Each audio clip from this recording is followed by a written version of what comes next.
Man Radio Show, and we are about to make things happen. The phone line's open, 803-692-6370. Stats.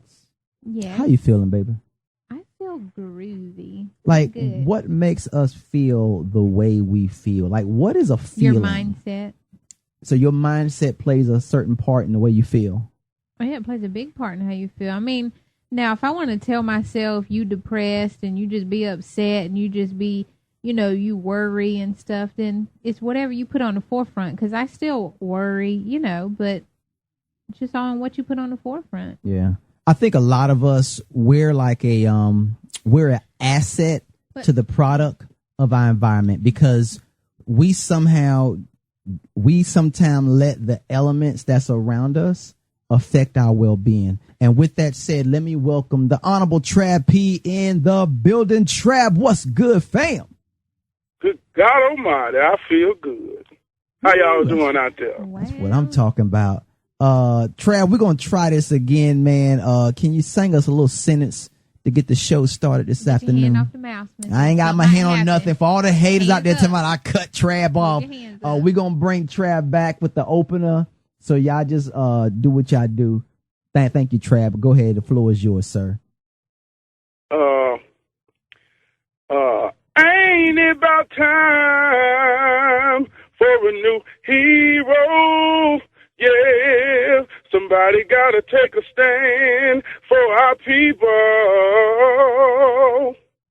Wow. Thank you. If that don't get you started and get your day motivated, It would do if I could sing. you can I'm sing, trying Stats. to tell you. You can sing. Man. You can do whatever you want to, because it starts from You can deep sing. You down probably in the don't even bottom. realize you can sing. You can sing. Everybody can sing. Tell us, Stats. Trav. Oh, They be no, trying to I'm beat talking me down. like if I went What? to the, like if I go to the grocery store, from the time I get out the car, man, I'd have me a whole music video in the grocery store. You couldn't tell me nothing. You said nothing. I would have a music video Yes. at the grocery store. No. Oh, Soccer goodness. mom goes wild. That's what I'm talking Go about. to the post office, man. What you need? I tell them everything I needed in song. She Yes. said, I need Could some be me. stamps for my envelope. Yeah, it could be me. It really couldn't. Just that. Yes. I'd sing look, a little look, note on what- the way out. Tell them have a good day. Could be me. I'm just saying. Trav, Stats will make a song about everything. That's what. But you know what though? That's like that sunshine that comes from within, and it shows. Cause it's like, why she sang all the time? Why he so happy? Why is he so uplifting? Really?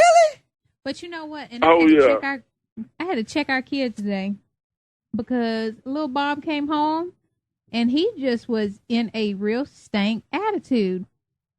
And sometimes you just let people sit in their little stank attitude just for a minute, just to let them get it out of their system. But I had to check all of them. I said, guys, well, I can't do this. And some people just like drama. Some people like drama. Some people gravitate towards it. Some people start it. I can't be like that. My spirit don't sit well when you angry or mad. I can't do that. I can't. It's energy. Yeah, I agree. And you feed off of people's energy, and I can't be around all of that. Like, if you comfortable in your negativity, it's something wrong with that picture, man. For real. But going back to what I said earlier, there's some people that somehow look at people that's happy and go, what is wrong with you? That's because they don't know how to get it for themselves. Is that where we're at right now? Yeah. Like, we can't even find happiness in our lives. Yes. Like, we searching, or we just kind of let it go. Like, what happened? You know what I'm saying? I'm confused, because when I tell people I'm delighted, I'm ecstatic, I'm excited. Trav came on, like, hey, what's good? No, I'm just saying. You It's know what energy. happens when I go out and they always ask you, how are you? And again, they don't really care. You can always tell that, the person that's helping you if they care. But some people, that's a job requirement. You are required to speak to our customers. So they don't really care. It's a requirement that they have to do. But I tell them, I'm wonderful. I'm fantastic today. And usually, the majority of the time, I get, wow, you don't hear that too often. Oh. Yeah. And so that's At the end of the day, at the end of the day, a lot of people just not happy enough to be happy.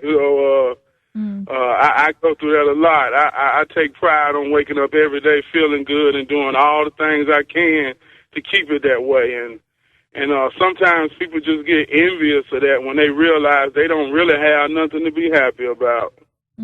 Wow, good point, Trav. So when you realize it, that's when the people around you should step in and, be that help person for you. Now, again, if you can't find it within yourself, then sometimes you have to kind of, continue to soul search. But when you have a good support system around you to help uplift you and motivate you, let that marinate with you. You know what I'm saying? Don't reject that, I have a saying, I say, even a strong person like myself has weak moments, but I surround myself with people that I love and love me. Therefore, my weakness only lasts a moment because they pull me right back up. And that is so true. And you have to surround yourself with those type people because, you be the strongest person, you can be the happiest person, but there's always that moment, where your weaknesses are going to kind of overshadow everything. And you need those people around you like a safe falling place. You need a safe place where you can go, and that they're going to uplift you. You always need that person that you can either talk to face to face or you can call on the phone. You can shoot a text to, you can send an email, and that one person is going to uplift you and give you a little spark to carry you a little bit further. And on top of that, be that person. Be that person. You just explained. You Absolutely. Be that person to every phone call, every person that passes you. I was speaking today, and I was saying how sometimes, instead of waiting on the blessing, be the blessing. You'd be surprised how many people just randomly passing in stores that are just a smile and acknowledgement to say, hey, how you doing? Makes people feel so good that somebody noticed them. And you may never understand the seed of blessings and good thought that you may put in a stranger. So, I always say great givers make great givers. And sometimes we got to give the blessing more than we looking to receive it. And the blessing can be simple as nothing, And you know what? And I try anybody I'm talking to, especially if they're going through something, there's a silver lining in everything. Whether it's the lesson you're supposed to be learning, there's a silver lining. And sometimes you got to dig real deep, to find that silver lining. But I always try with my best friend, with my family, just with whoever, when they, are going through some things and we talking, I always try just to find that silver lining. And you can't always say, well, things could be worse. I mean, of course they can. Yep. But, you can't just always say that just to everybody. Well, I mean, things could be worse. Things could be worse. Like, you got to open up a little bit of dialogue and show them. Because you know what? Sometimes people can't find that good little nugget, or they didn't even think about that. So, I mean, you kind of alter their negative thoughts and you kind of just throw that little good nugget in there. But you know what God does to people? He take people like you, Trav, me, different people, especially me, for all the things that I've been through, all the negative, all the homelessness, the foster care, the stabbings, all the things that has taken place in my life. He has shown me the forgiveness, how to take all that and continue to turn positive into every conversation. Even if the conversation is in a negative tone, I can always somehow, some way, through the midst of it all, find positivity in those conversations. And just by the spark of starting to turn that wheel around, I notice that the conversation starts to shift towards positivity. Because if I'm throwing fuel on the fire and you already heated, now we in the furnace, but if you can continue to have one positive in that situation, there is always a hope and a chance, but you just have to kind of keep building on it. Don't give up, folks. For all my positive people out there, do not give up. Continue to stay positive. Continue to stay encouraged. Continue to keep uplifting others, even when they can't find the elevation in themselves, because the height to some people is only the ceiling. See, but sometimes when you have sky high in your blood, I got to rip my ceiling off, baby. I got to look to the sky. I got to look beyond the hills. I can see further than the eyes can see because I have a vision. Yeah. See, some people can't do that. And if you are a visionary, sometimes you might be their only roadmap. You know what I'm saying? So let us not hinder one another as we continue to uplift each other through this journey. Amen. Let me just add this. A smile is free. It don't cost you nothing. It's not a bad thing. The only thing that's going to come out of it is somebody's going to receive it. And I try and make it a point when I'm out and about, if I pass somebody, I smile at them. And it's so funny when it catches them off guard. There's no conversation. It's just a genuine, hey, I'm here shopping. You here shopping. Hey, how are you? And it's just a smile. And it's so funny to me. And it kind of makes me smile harder when it catches them off guard. And then some people, hi, how are you? It's just that little passing conversation. It's a smile. Wow. That makes a difference. Go ahead, Trap. The one thing that we as individuals have sole control over is what we think, and what we think reflects on how we feel. And if we just take that power to initiate it within ourselves and realize that we got the power to manifest only the thoughts of good fruit, good feelings, good emotions. And the more we take on that power and keep that in our mind, they say you are what you think.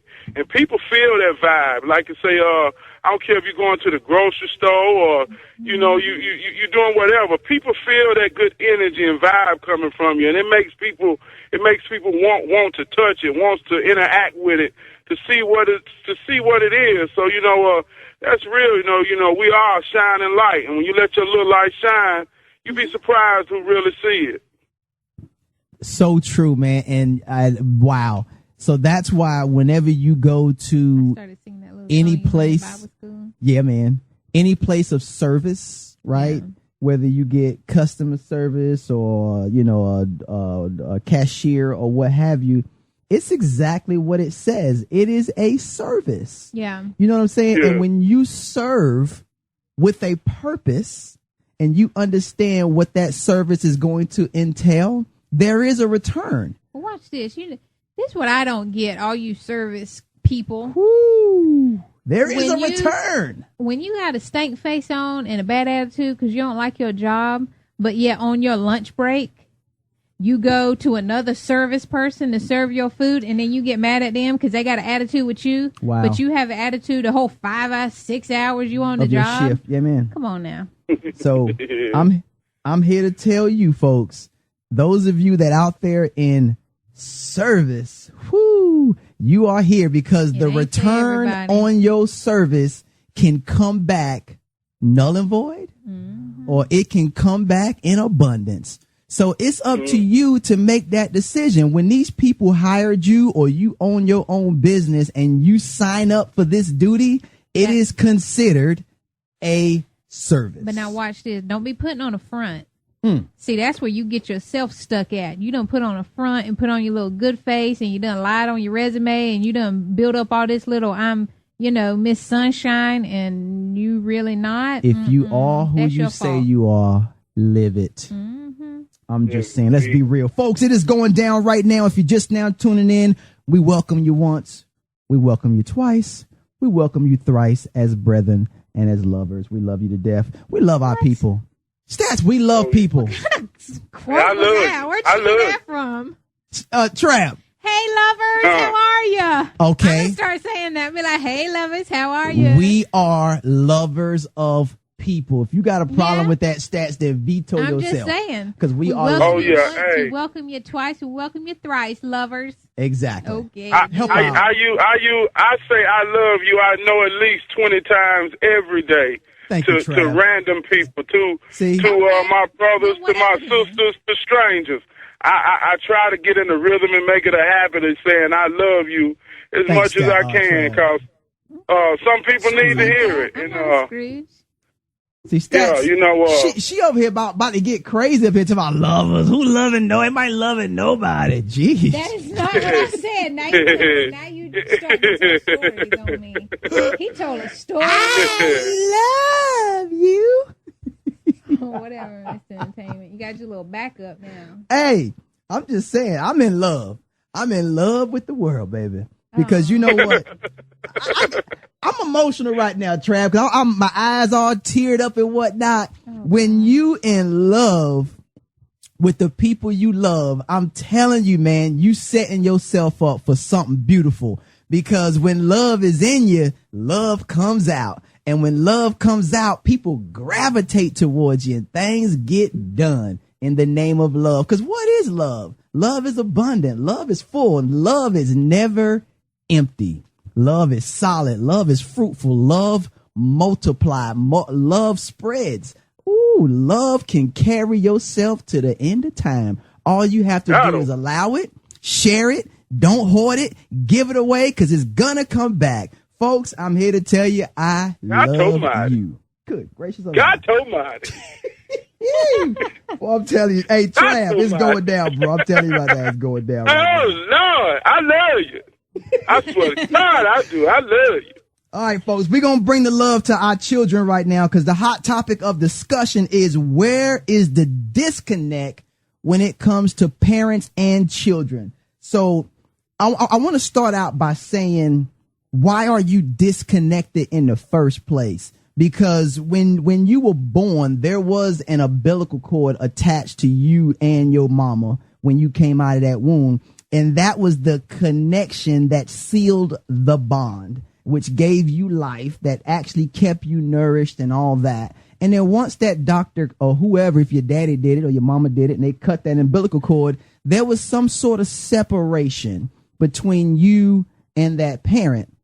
But when that parent holds you in their arms and they go, oh, this is our baby and we gonna love this child to the end and the whole shebang, that kind of brought it back together. There was some peace that came together. But then as you start turning one, you all cuddly and cute. Then you start turning two. And then what is it? Terrible threes or terrible fours or whatever?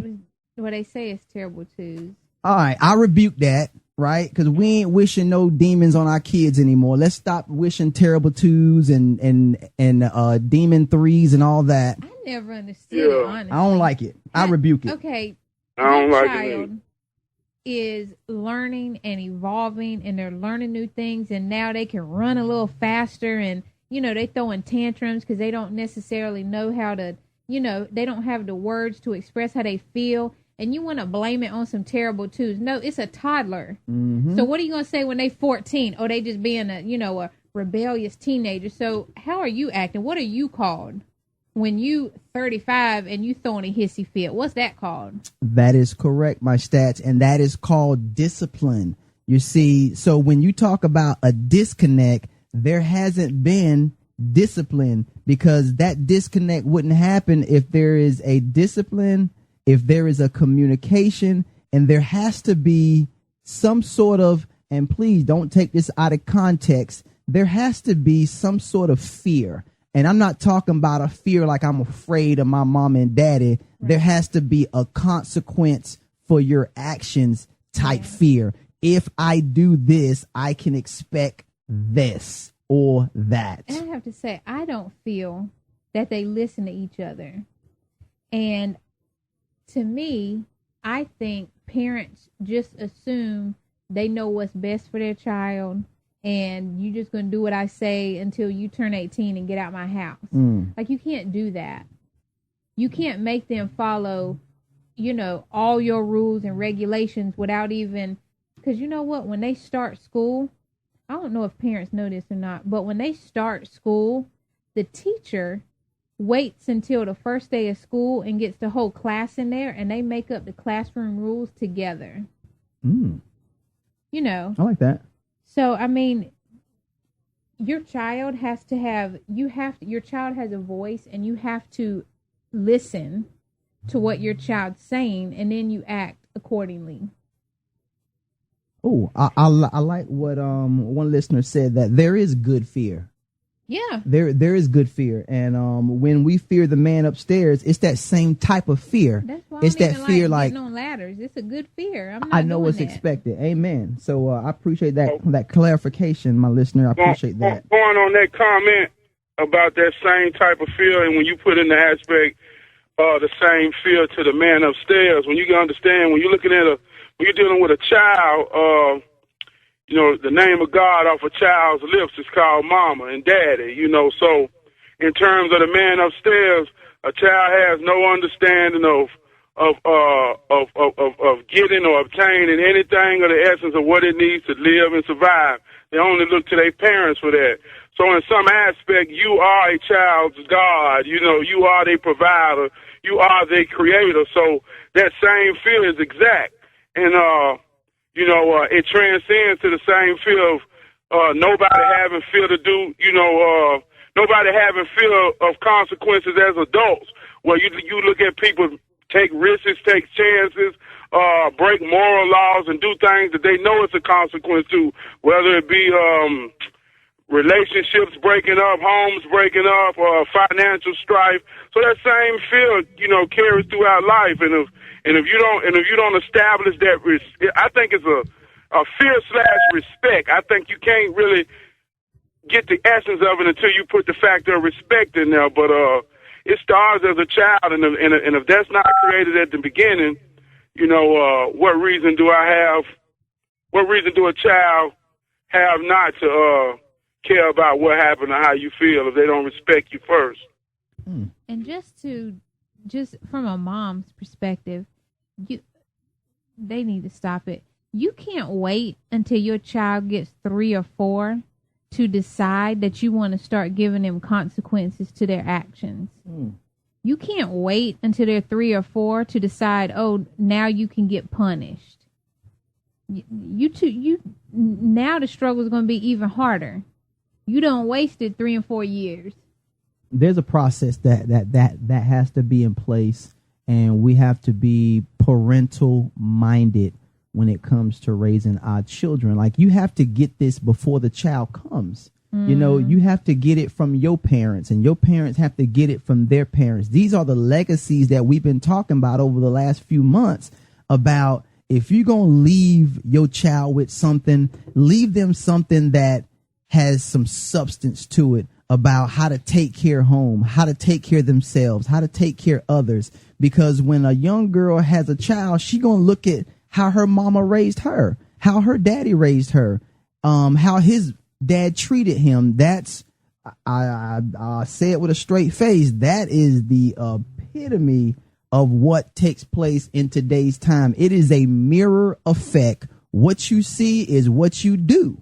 You know what I'm saying? Yeah. Well, we need to stop fooling ourselves when we sitting up here doing this foolery around our children and thinking that they not seeing this and go, oh, wow. And I guarantee you they going to say, well, you did it. And what can you say? Come on now, as parents. What do they say? You do as I say, not as I do. Really? But you know what? They don't understand what that means.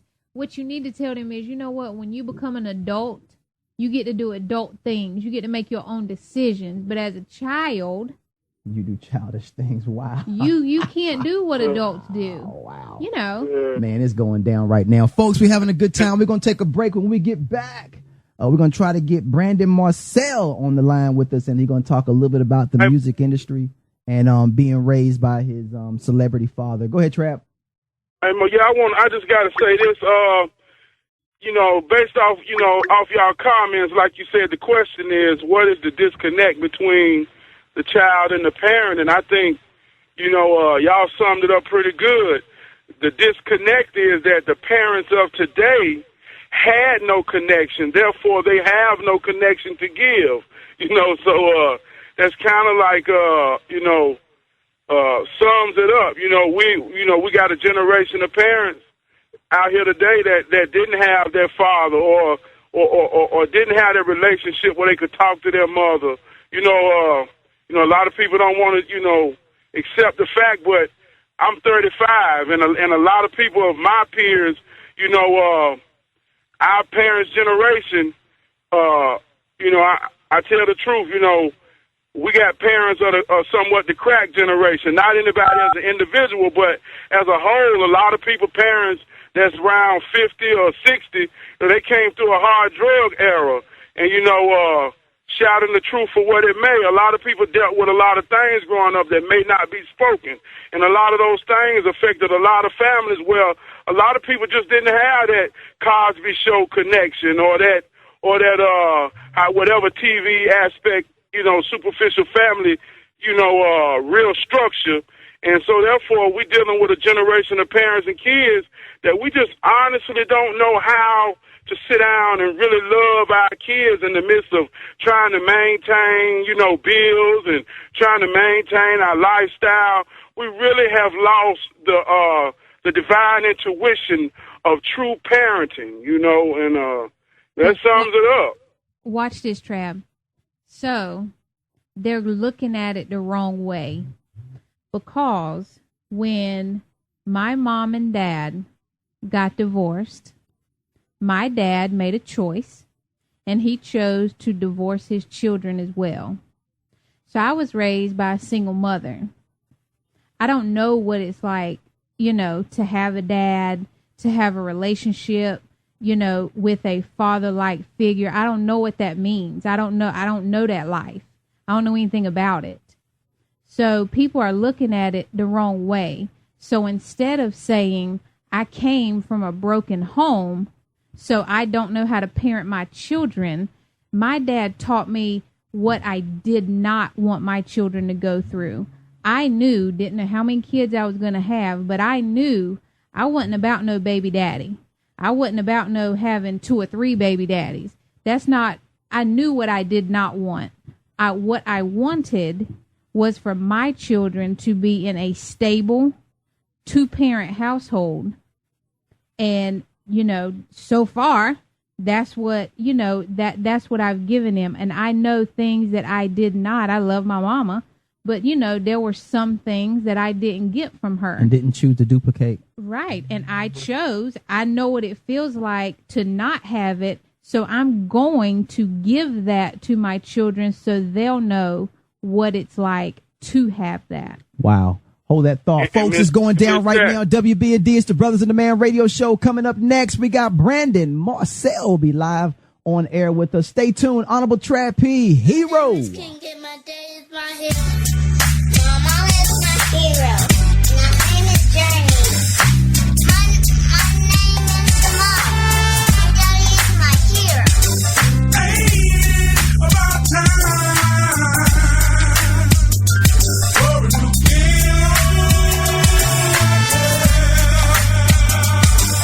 from the soul where I'm coming from. I love you strong, hug you tight like a python. So you know that I'm with you. And if you listen long enough, then the spirit gon' hit you. I'm speaking words of wisdom like scripture. Say the flow so big, we gotta close your eyes just to get the picture. Family over everything. From this line, I'ma get you. I got a grace that's amazing. And when I need motivation, you know what fools I'm old is. Cause the Davis who I said back when I was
WBD,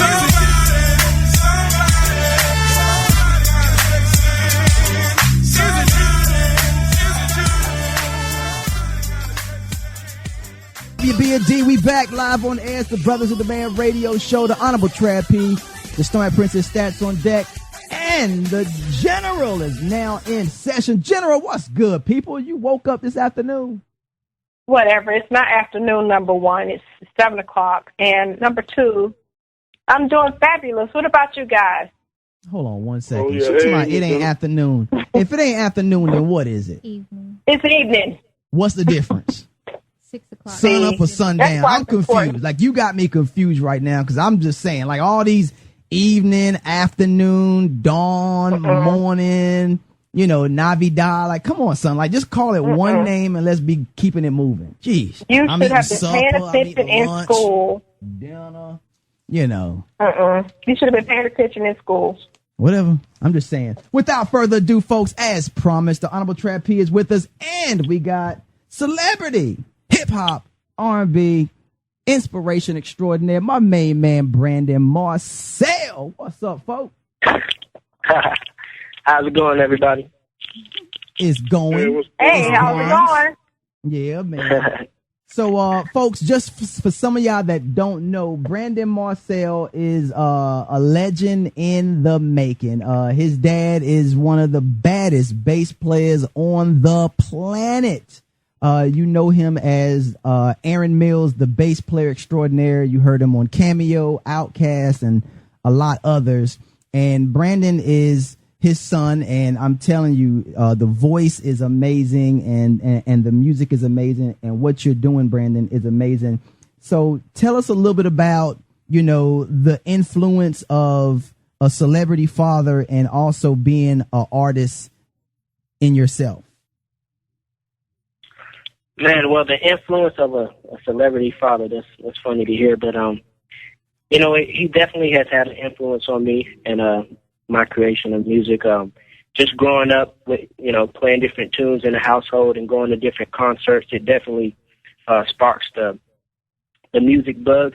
And, you know, just him being as great, in my opinion, as he is, you know, it just pushes you to meet that expectation. But at the same time, you know, it's a tough, it's a very tough upbringing in the sense that, you know, he's going to be on the road and he's not always going to be there. But, you know, when you do have the opportunity to be with him, you have to make the most of it, kind of thing. So, I mean, it's a good thing and it's a bad thing, but I choose to look at it in the most positive way. So it's been very great for me, and I'm blessed to have a father that had an amazing impact on music. Wow. And you mentioned something earlier about, you know, there's a good and a bad. And we also talking about a topic tonight about the disconnect between parents and their children.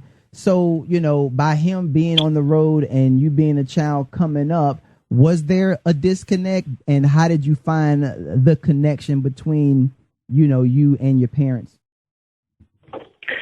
I mean, yeah, there was definitely a disconnect, man. My parents divorced when I was probably like 5, and I still remember that day. But you know, it's just something that you have to get through. But you know, my father's love, he's always loved me, and he's always expressed his love to me, despite whether he was there or not there. And I think for the majority of children who are raised in that kind of setting, you just have to make the choice, in my opinion, to make the best of it. You know, and you forgive people and you move on. You know, I feel like my father, he tried to be there, and to me that was good enough for me given the situation, you know. So I love him to death, but you definitely have to make the choice to make the best of it. And choices come in very few, because a lot of us, we say we make a choice, but some of us make decisions. See, a choice, there is a difference between the two, and I'll go into that in a minute. For those who don't know, who is Brandon Marcel and what can we expect? Man, Brandon Marcel, man, I'm a singer, a songwriter. I love music and I love to create, period. What you can expect from me is not only great vocals, but great songwriting and, you know, some great music honestly, man, I just want to be the soundtrack to whatever it is that people are going through throughout their day. And that's something that you're going to get from me. Wow. Now, what makes your music different from the music that's out here? You know, that's a great question, man. I've been asked that before, and I try not to get wrapped up into the complexity of that question. But I think everybody has a different perspective on life. Everybody has two sets of eyes that somebody does not have, you know? So in my opinion, I offer people my perspective of the situations that I've been through. And though we are very different, we're also the same, you know? So I feel like I can offer you my situation and hopefully pick you up at the same time. That's what's up. Now, have you released a video yet? Yeah, I have. I did a video to a song of mine called Ocean Drive, and that was a good time, man. We had a lot of fun. But yeah, I got that video out there. Okay, now where can the audience find your music, find Brandon Marcel? You can find, I have an album called The Audition. It's out on iTunes. It's also on Bandcamp. But you can follow me on Twitter at Brandon Marcel, and you can find me on Facebook at Brandon Marcel Music. That's what's up. Now, outside of the music, what's your next venture? Do you see yourself getting into acting, writing books, stage plays? Yeah, man. Like I said, man, I love creativity. I feel like that's kind of my purpose here. And I just want to express that as much as possible. So I love writing. I want to, in the future, write, scripts and as well do some acting. I definitely want to songwrite for, whoever's looking to make some hits. And to also just continue to pursue my solo career with music and, put out great music. So, wow. Yeah, man. That's what's up, family. Yeah. Well, man, we appreciate you, man, and we're gonna support your family. And I like I said, I heard your music. You're doing great things. I'm gonna play one of the tracks for the audience so they can hear a little bit about Brandon Marcel, the extraordinaire himself, and kind of get a glimpse for themselves. You know what I'm saying? So without further ado, folks, it is going down right now. You heard it first. WBND, my main man, Brandon Marcel, is in the building. This one is called Human Nature. Stay tuned, WBND. Yeah. Your nature feels perfect on top the nature of mine. Your hands planted on my chest, now you're ready to grind. Get lost in your mountains and follow streams to your seas. Yeah, girl, I get it how I live though. So baby, gon' show me what you live for, girl. Feeling on your body, making love beneath the stars. I'ma make you feel like you touched the sky. Baby, I ain't interested in no planet but yours. Oh yeah. Baby, ain't nobody here but you and me. Girl, don't cover up, there ain't no need for shade. A life of making love, how it's supposed to be. Yeah, baby, I'm in love with your human nature. Baby, I'm in love with your human nature. I wanna be one with your human nature. Baby, it's all in our human nature. Girl, your lips are made of gold. WBND, we back live on air. It's the Brothers of the Bay radio show, the General, the Cap, Mr. Entertainment, the Snow White Princess, Stats on deck, the Honorable Trab P is in the building. Boy, you heard some hot hits. Hero, Honorable Trab P, my man Brandon Marcel, Human Nature.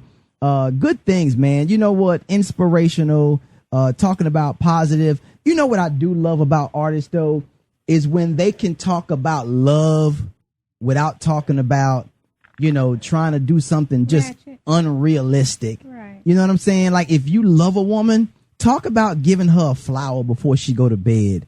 You know what I'm saying? Putting a rose petal under her pillow so when she turn over, she can smell the aroma of her beauty. You know what I'm You saying? know what? But then, okay, for the ladies, that's good. And for the dudes that do that, you might want to follow his example. But to the other guys who want to be hard, you be hard all the time, then people will look at you like you cheesy. But it's all okay. But if you take a rose and give it to your girl, then you can come back and thank me. But they think they're gonna look soft or look cheesy. But man, look, let me just say something to all y'all. You're trying to impress some dudes, and you're not trying to impress your girl. You better get up out my face with that. Oh, Stats, you hit that one right on the nose. See, a lot of y'all fellas out there, and I'm thankful for young Brandon Marcel. A lot of y'all young men need to step your game up a little bit. See, a lot of y'all out here trying to impress one another. See, you forget what you got at home. See, the girl back at home, you call it my girl. You know what I'm saying? My lady. You know what I'm saying? But a real gentleman, call it his soulmate, because ain't no other girl but that one. And she touches my soul every time I think about her, every time I envision her within me, because everywhere I go, I represent her, not only in life, but in spirit. And if you take that with you, you have no thoughts about cheating on your significant other. So step your game up, folks, and let's stop playing house and let's keep the relationship. All right. It is going down right now, folks. For those of you that have children in your home, the hot topic of discussion is going down tonight. Where's the disconnect, General, between parents and their children? Sheesh. Where it is? What happened? How did we lose it? You know, kids growing up, cussing at their parents, talking to their parents as if they own their parents. You know what? And oh my gosh, that just, you talking about going from 1 to 100. I check my kids. Oh my goodness, when I see another kid doing, I can't help it. When we witness it, I shut it down for my kids. I'm going to use your child as an example for my kids. And I'm going to be like, don't you ever try that on me. Because the way his mama handled it will not be the way your mama handles it. Don't try that. So that sounds like you set the record straight. Sounds like you struck a nerve with that. I think so. Oh, I can't stand some little hot mouth little kid. Oh, my goodness. Yes, you struck a nerve. Go ahead, Trav. I want to throw this out there, though. You know, even in terms of what is the disconnect between a child and a parent. And one thing I want y'all to realize is that I don't care if you 40 years old. If your parent's still living, you still is a child and you have a parent. So even in terms of what is the disconnect, you know, I challenge everybody to even understand what's your disconnect to your parents as adults. You know, we talk about when you get into a child and that disconnect, but that grows up. So, you know, how much do we show our kids that we still value everything our parents say as adults, or we still got that unconditional respect regardless of what the circumstances are. So, you know, that connection is pretty much a reflection to your connection. So, you know, we got to look at how we handle our parents as adults too. Now watch this, Trav. A lot of parents, see, there's this fear in parenting, right? A lot of us feel like once we have kids, we turn to a certain age. See, the parent-child communication usually breaks down in the stress of responsibility. And the failure comes when they fail to connect the dots. Watch this. When you talk about communicating with your child, I'm going to use an analogy here. When you repeat yourself over and over in a conversation, how many of y'all sound like this?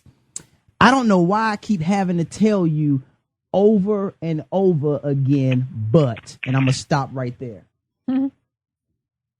Now, if you don't know why you have to keep telling your child over and over, it ain't the child's problem. See, I don't know why. As soon as you said you don't know why, then you lost control as a parent.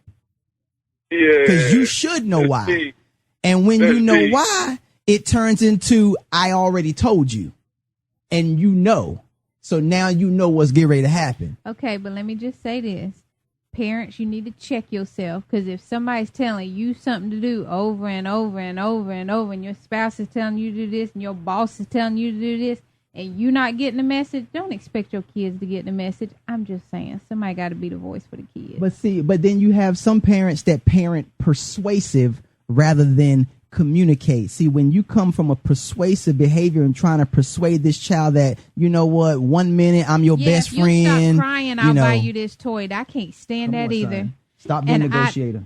I wanted to give that woman like a hand clap. A hand clap? Yes, because I went into the store the other day and she had a cart full of kids. She had 3 kids, 2 in the back, 1 up front, and you could hear them for real all the way from the back of the store.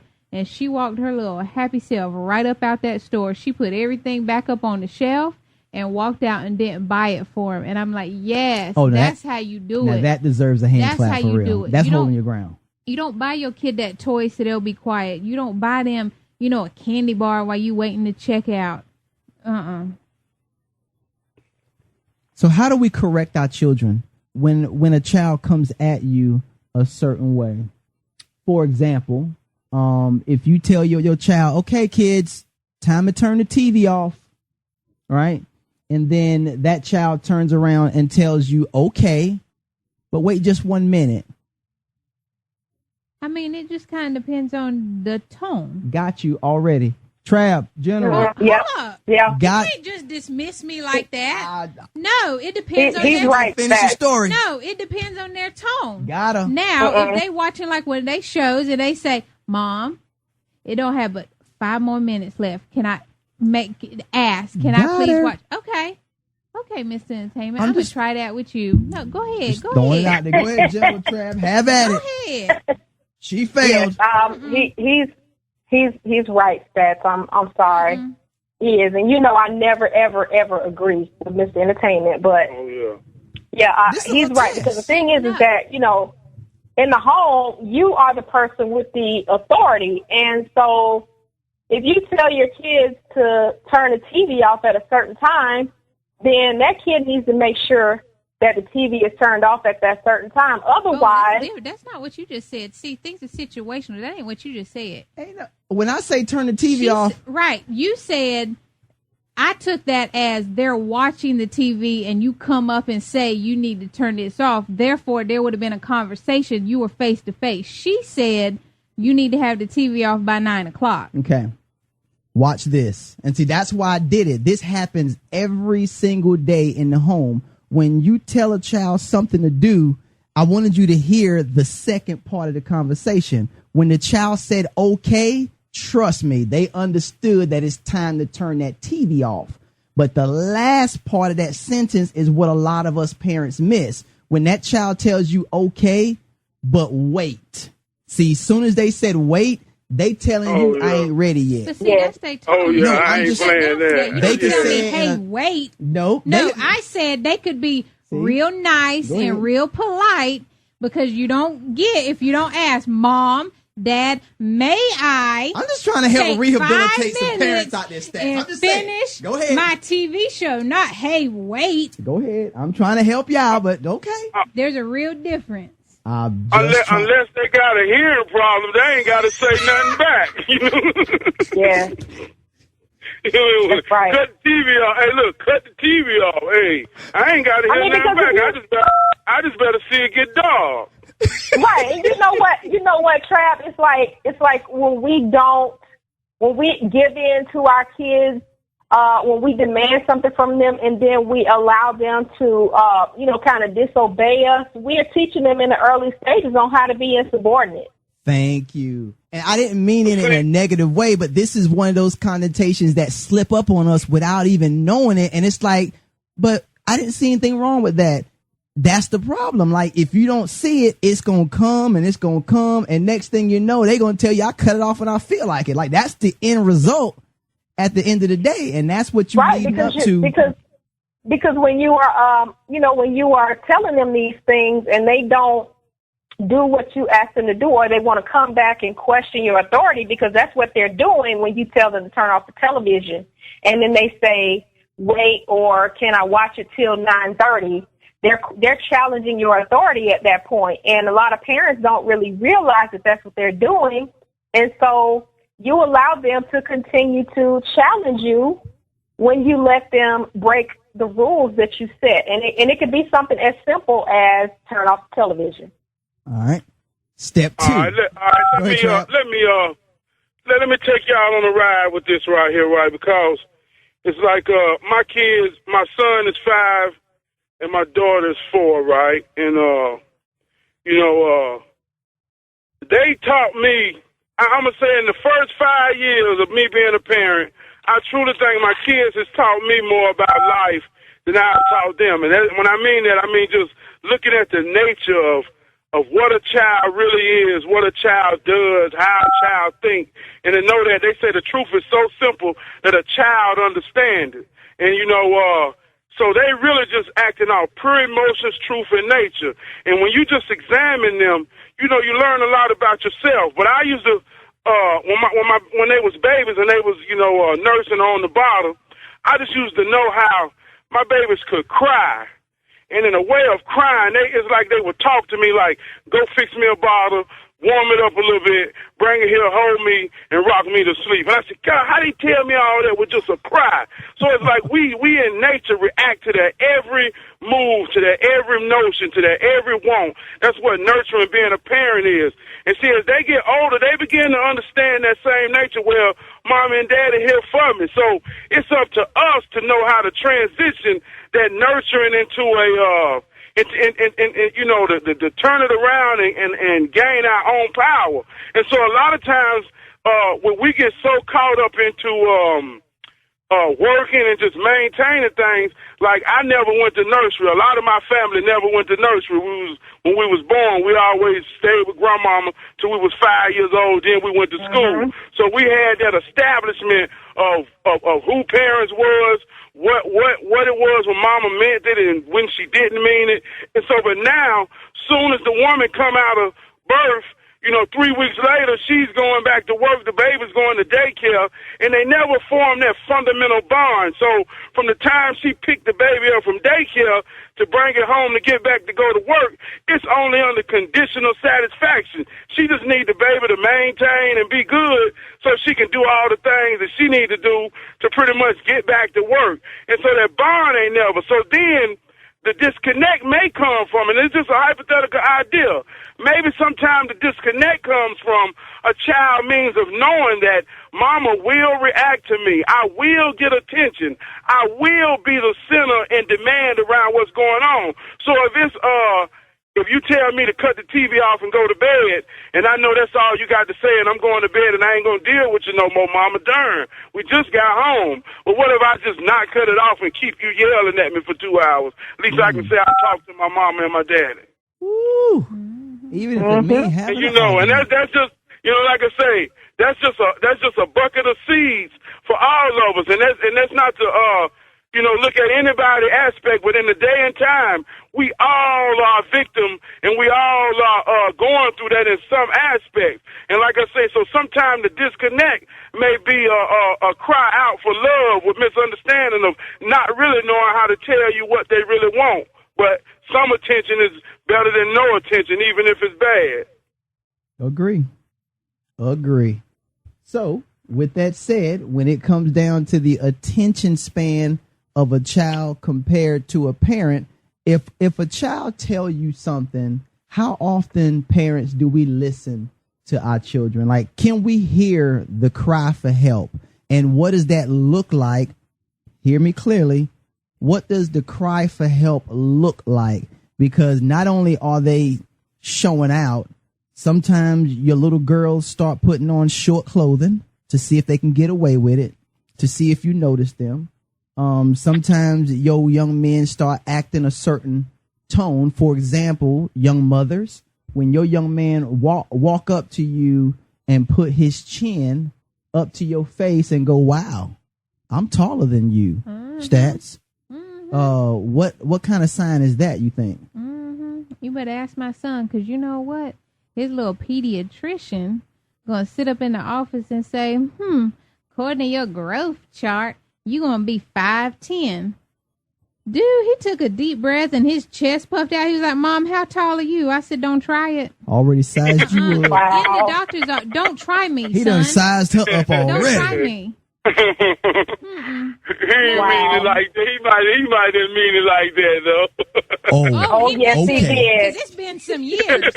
Every year, he's like, oh, I'm a little taller now. Hey, take our picture. Oh, Dad, I look a little taller than you in this picture. Like, he's really, that you, oh, no. Yeah. I'm going to tell y'all, okay, I'm going to tell y'all this from personal observance in my own home.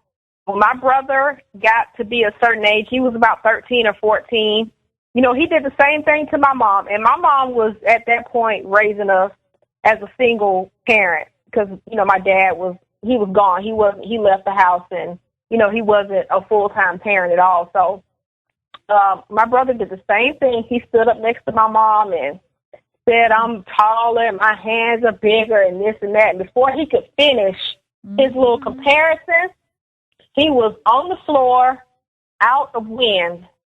He was out of wind because she knocked him probably about a good 5 or 7 feet up in the air. Wow. And he landed somewhere in the next room.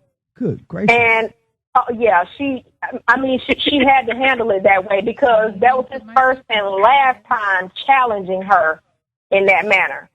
And that's what it is. Like, when they do that, they are challenging you. Mm-hmm.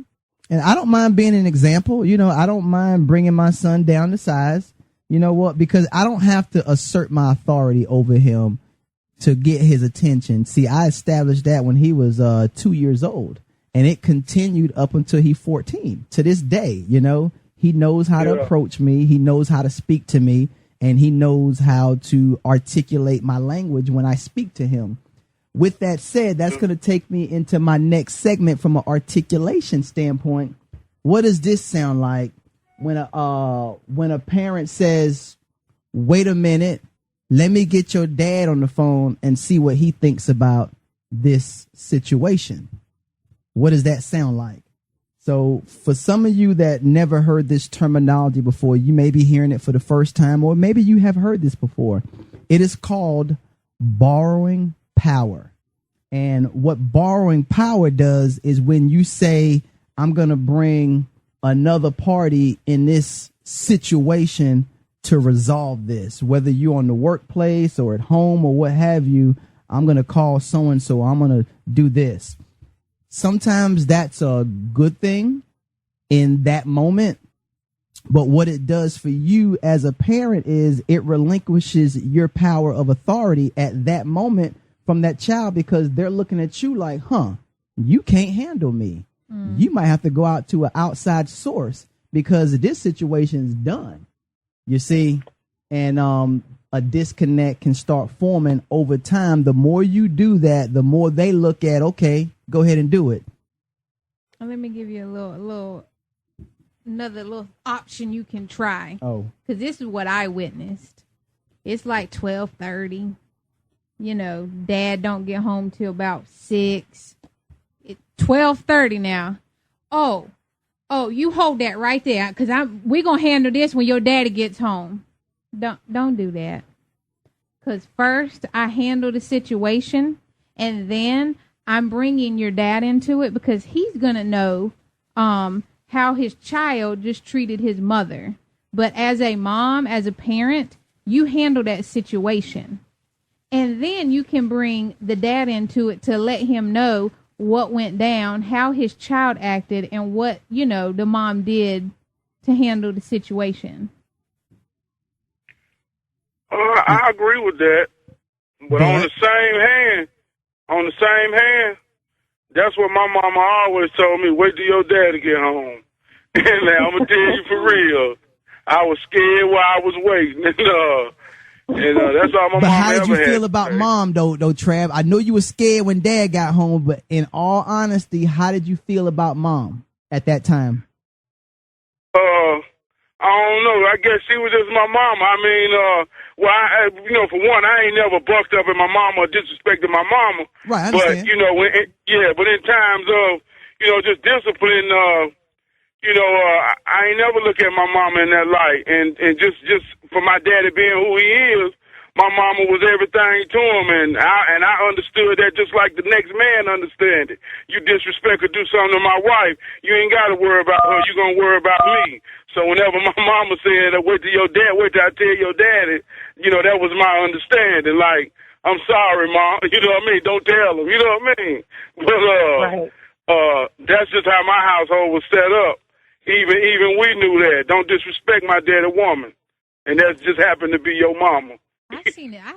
I experienced it both ways. As, my mom telling me to wait for my dad, and then she done forgot. And then, for real, she would try and come back like 2 days later when she remembered, and I'm like, Ma, really? That was like 2 days ago. You can't do that. But here's the biggest problem in all of that, even with Trav and his dad, and I hear it in his tone, like he still has that godly fear when he thinks about that. And of course it's the respect. Oh yeah. It ain't gonna never go. That's right. And the reason why I asked about mom is this is what happens, right? Over time, it tends to take mom's assertive authority away at some point, and some kids won't come out and say it that mom is kind of soft or mom don't quite bring the heat. But there are some moms that can come down with the rod of God and stir some things up in the home, and that's needed on both sides. But the problem that I have is when mom is discombobulated and we have to wait till dad comes home. Think about what that does to a child, right? So I'm in a situation where I'm uneasy from my actions. Now, did I rob a bank? Did I, set the house on fire? We're talking about something as simple as whatever, right?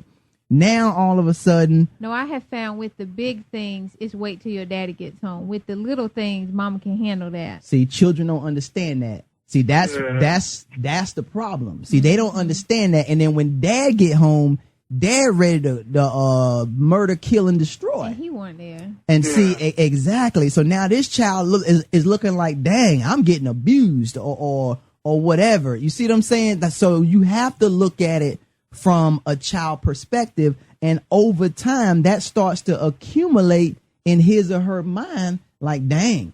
What did I do to deserve this? Unless there's a communication in this, and it goes back to the old school days. I beat you because I love you. Whew, I never forget them days. Good gracious. I don't miss them days. Now, and then you got to go with this long speech for about 10 minutes. Just go ahead and beat me and get it over with. I remember that. So, but let's just be mindful when we're raising our children and when we start giving that form of discipline and letting them really know, because when mom beat them, I truly believe that dad shouldn't come back and start destroying them again. I dislike that. I totally disagree with that. You know what I'm saying? It shouldn't be no 2-on-1. If you're going to parent the child, I'd rather you both sit down and have a conversation rather than one beating them and then you pass the baton and the other one beat them and then you high-fiving. That's just too much going on. I'm just saying. Folks, it's going down right now. WBND. Phone lines open 803-692-6370. We're going to take a break. When we get back, you know what time it is, baby. WBND. Right, y'all. WBND. That is Lecrae. Just like you. Be yourself. I'm just saying. I want to sometimes be like my mama, my daddy. I want to be like, LL Cool J or whatever. But you know what? Well, you know what? We all have like dreams of being somebody when you're growing up, but you just don't understand what that really means. Do you want to be them, or were you envisioning like, I want to be like in a music video, I want to be on the radio, or do you really say I want to be him? Stats, when you was growing up, you ain't never want to be like Madonna and all them. No. Come on, son. Who'd you want to be like? Be truthful. Come on, Stats. Hold on, listen, because Stats don't usually give too much information. No, I don't really know. Like, I don't look up Who do you want to be like? I'm trying to be truthful. Give me one. I don't look up to celebrities and stuff like that. Like that kind of stuff don't impress me. But who'd you want to be like when you was growing up? Gym girls? Who? The gym girls. Jim and the hologram? Yeah. You want to be like No. Be truthful, Stats. Come on, son. I want want to know because you ain't never told me. I'm about to pick up this remote. Who'd you want to be like? Nobody. I wanted to be like Mike, son. Every time I bought me a new pair of gym shorts and a tank top, dude, I thought I was Mike, son. I'm just saying that commercial changed my life forever. General, who'd you want to be like when you was growing up? Truthful. Who did I want to be like? I think Diana Ross was probably my biggest idol, like somebody who I just kind of saw and was like, man, she's fabulous. So, yeah. I could see that in you. Trav, who you wanted to be like when you was growing up? I don't know. I can't say who I wanted to be like. I just wanted to be the superstar, the center of attention. Whether it was Michael Jackson, Michael Jordan, or Mike Tyson, I ain't care. I just wanted to be all of them. See, I'm glad he said that because I can't. You want it like a person. Let me tell you. I tell you the person who I looked up to. Like, I don't want to be anybody else because, I mean, I kind of like who I am. That's because you grown up now. I'm talking when you was a kid. Jeez, no, I didn't want, who I always looked up to. I wanted to be like my papa. Okay.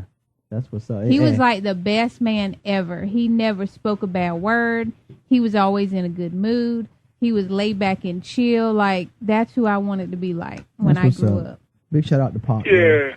All right, so here's my principles for improving your parent-child relationship. So I always have like the last few words of wisdom, and then I'm going to pass the torch. The first one starts with mutual respect, which is the key that will improve the parent and child, because a lot of times the child wants to simulate what the parent does, but children are just as equal to parents in terms of worth and dignity, folks.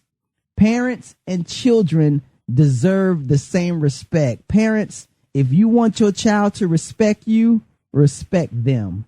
Encouragement implies faith in children. Continue to encourage them and resuscitate their misbehavior and cut it short quickly, but continue to encourage them and let them know that, you know what, you are not only focusing on yourself, but you are focusing on the assets that we as parents have instilled for you. We have goals in life for you to reach towards. And by you doing what you're doing, your disruptive behavior, you are bringing a hindrance to that. So continue to encourage your kids. And the last one I want to leave you with is natural consequences. Allow your children to learn from the physical reality or situation that they are facing through your parental authority. I'm Mr. Entertainment, and I approve that message. Stats.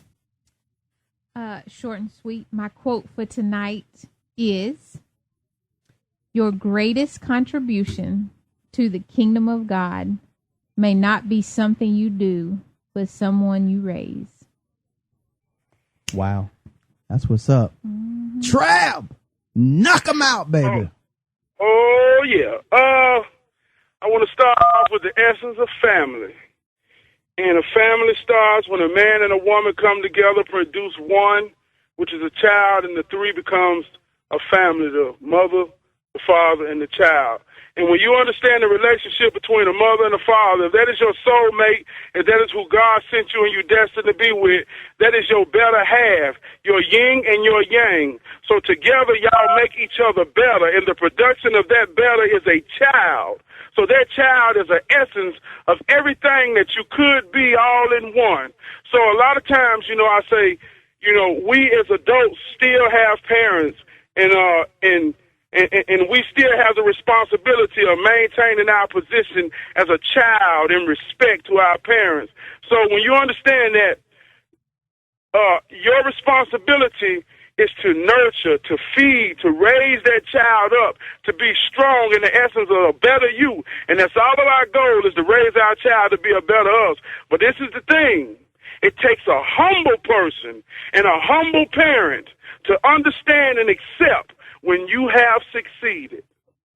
And therefore, you become a student to a better you that you have created. And that's why I say a lot of time we got vendors between parents. Well, my mama think they can tell me this, or my daddy think they can tell me that. And a lot of times, you know, we got to humble ourselves to listen, because if we did everything we right, everything we supposed to do, and we gave everything that God gave us to give that seed to grow up and to be a successful, strong person that you dream and desire for them to be, respect that and love that. And that's what, you know, that's my parting words. And, you know, it's just from the spirit of my soul. You know, if you got parents and you're still blessed to have parents, and you have kids, your kids watching you, how you act and how you respect and how you communicate with your parents. So when they get old and you can't understand how it's a disconnect, you ain't never show them a connection. So be mindful that you still being watched as a child by a child. Appreciate that, Honorable Trav. That was deep there, bro. I love that, Bubba. Folks, you got something there. You know what time it is, folks. Stand up. Put your hands to your heart. The General is now in session. General, give it to me straight. Man, I just want to say that to figure out that you even have a disconnect in a parent-child relationship, you first have to be mature enough to even realize that there's a problem, that there's a potential problem. You have to recognize that. Otherwise, if you think you're right and that child thinks he's right, then you're going to continue to butt heads from now until that child is an adult. And now that I think about that, I hear so many people, like, you know, I know a lot of people, I'm even kin to people who will say, I'm not speaking to my mom right now. Like, we're not speaking to each other. We don't get along. And the thing is that, you know, you really don't realize how valuable having parents are, especially, you know, if those parents have taken time out to love and nurture you and raise you and do all the things that parents are responsible for doing. You really have to figure out where the problem lies and what went wrong and how do you fix it. And I was talking to Mr. Entertainment a little bit today offline about it. And the thing is that, you know, we have to communicate with our kids. We have to sometimes allow them to be the teacher while we're the students. You know, and I want to go back to what Trav P said a moment ago, where he said about his 4 and 5-year-old has taught him so much about being an adult, about being a responsible adult, about being someone who's a nurturer. You learn so much from your kids when you pay attention to them. And the thing that we don't realize a lot of times is that we give and give and give, and we protect and we nurture our children when they are small, or when they're 4 and 5. And then when they get to be, you know, 12 and 13 and 15 and 18, we gradually turn them loose. And we're not as nurturing, and a lot of times we're not as giving, or we're not as caring. And when we do that, we drive a wedge between us and our children. And then when they become teenagers, a lot of times they don't want to talk to parents because they don't think that they can relate, or, you know, we're just so old-fashioned and we haven't caught up with the time. And, I mean, that's where that comes from. So we have to get with the program as parents and start to speak with our children. We need to listen to them and allow them the opportunity to teach us for a change. And we can go from there. We can continue that behavior once our kids feel comfortable with coming to us and talking to us about situations, things that they may be going through. That's how we help them. We have to continue to encourage them, you know, and we just have to give everything that we can. And just because your child gets to be a certain age where you don't have to, you know, change their diaper or fix bottles, that doesn't mean that they still don't need that love and care and attention that you gave them when they did require those things. We have to continue to listen to our children, and that's how we really learn. We don't really learn by doing a lot of talking. We have to learn how to sit down and listen. And when your child has an issue with something, we have to give them the opportunity to speak. And a lot of times what you'll find is that your child could be crying out for some of the things, and when they rebel, that's the only way they feel like they can get your attention. So we have to give them the attention that they need, and we have to be students for once and listen to them and pay attention to what they say that they need or what they lack, because that's how we grow as individuals, as adults, as responsible parents. You know, we have to continue to nurture the relationships that we have with our children, because they exceed far beyond, you know, your child growing up and leaving the house and moving out on their own and having their own family. You know, you become more of a friend to your child once they can get out and experience life and learn how to deal with situations based on the things that you taught them growing up. And they always come back. They always come back, and they always, you know, take care of you. And, you know, you're more friends when your child becomes a responsible adult. So, you know, that's how you know that you've done your job as a parent. So, you know, start by sitting at the dinner table with your child and disabling all your electronic or mobile devices and just have a conversation. Ask your child, how many of you asked your kids, how was school today, or how was your day? Tell me about what you did. Did you learn anything new? You know, let's start there. And I promise you that once you continue those patterns and behaviors, your relationship will just thrive, and your child will always feel like they can come in and speak to mom or dad without being judged, because they know that you'll listen and give your honest or your honest advice from your heart. So I'm the general, and that's the general session. Thank you so much. That was very powerful, folks. Behaviors, models, behaviors, just so you know. That is good stuff. Folks, you could have been anywhere you chose to be here with us, and it truly means so much. We're truly blessed by your presence and your listenership. Continue to tune into the Brothers in the Man radio show every Tuesday and Thursday from 6 p.m. to 8 p.m. right here on WBND, your favorite inspiration station. Hit us up, Facebook, Twitter, YouTube, Instagram at WBND Radio. The General, the Cap, the Snoring Princess, Stats on Deck, the Honorable Trap P, and yours truly, Mr. Entertainment, will always be in the building.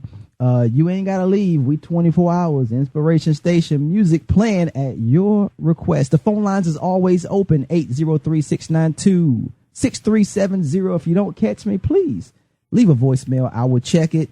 And you know what? If I like it, guess what? I might play it back on the air. Yeah, I might just do that. If not, I'll just savor the moment and say, thank you.